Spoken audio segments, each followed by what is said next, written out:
Voilà alors une dernière question pour Oui. clore cet entretien. On l'a dit, on vient de le voir, les acteurs scolaires en France, en Belgique, mais je crois partout en Europe, sont troublés, sont choqués, et se posent des questions sur ce qu'il y a à faire.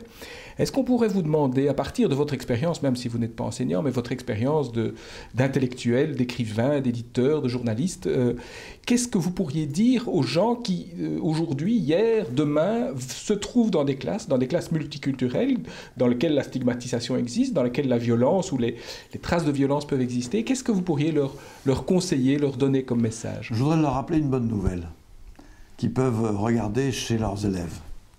Et moi, je considère ça comme une bonne nouvelle, je vais vous dire. J'ai 4 enfants, donc je les ai vus grandir à différents stades, etc.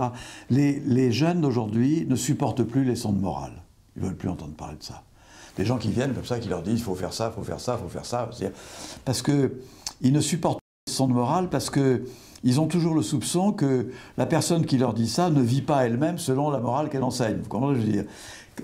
Et quand ils entendent un chef d'entreprise, par exemple, dire « mais oui, mais la précarité, la flexibilité du travail, c'est très bien, etc. » alors même que ce chef d'entreprise se protège avec des parachutes en or, etc., il flaire quelque chose comme une supercherie, quoi.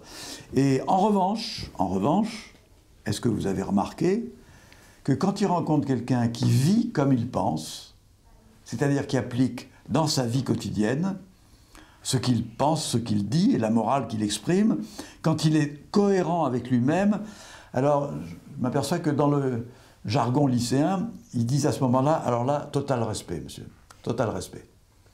Et là, tout d'un coup, ils regardent, ils écoutent et ils suivent. Vous voyez ce que je veux dire?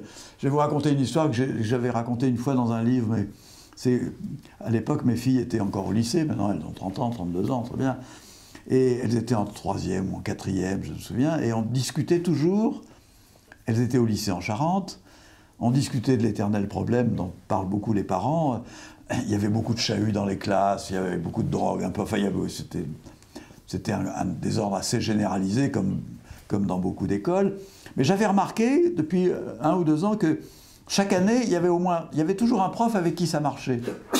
Tous les parents connaissent ça, vous savez, tantôt c'est le prof de français, tantôt c'est le prof de philo, le prof d'histoire. Il y a un prof, on ne sait pas trop pourquoi, avec lequel il n'y a pas de chahut, il y a des bons résultats, il n'y a pas d'absentéisme. Alors j'essayais de discuter avec mes filles et leurs copains, je leur disais, mais qu'est-ce qu'il a de plus ce prof? Alors je leur posais des questions, est-ce qu'il est plus intelligent? Non. Est-ce qu'il est plus sévère? Non. Est-ce qu'il est beau garçon? Parce qu'il y avait des filles, pas mal de filles. Est-ce qu'il est beau gosse? Non, pas vraiment. Alors j'ai essayé de leur faire dire qu'est-ce qu'il y avait qui faisait... Et il y a un gamin, il devait avoir, je sais pas, je me souviens plus, mais il devait avoir 13 ans, 14 ans, quoi, en 4e, qui m'a fait une réponse digne d'un grand philosophe.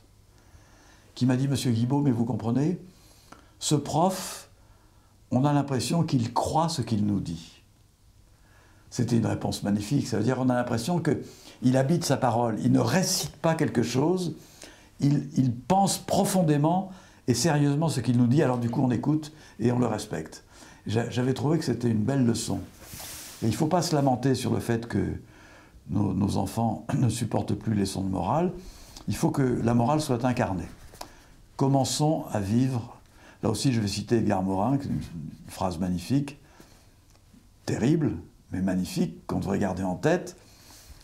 Celui qui ne vit pas comme il pense se condamne à penser comme il vit. Vous comprenez ce que je veux dire? C'est-à-dire celui qui fait un discours et qui, en fait, il vit de manière cynique, il se condamne à ce que le cynisme envahisse complètement sa conscience. C'est plutôt une bonne nouvelle. C'est plutôt une bonne nouvelle. Merci beaucoup, Monsieur Guibaud. Merci à vous.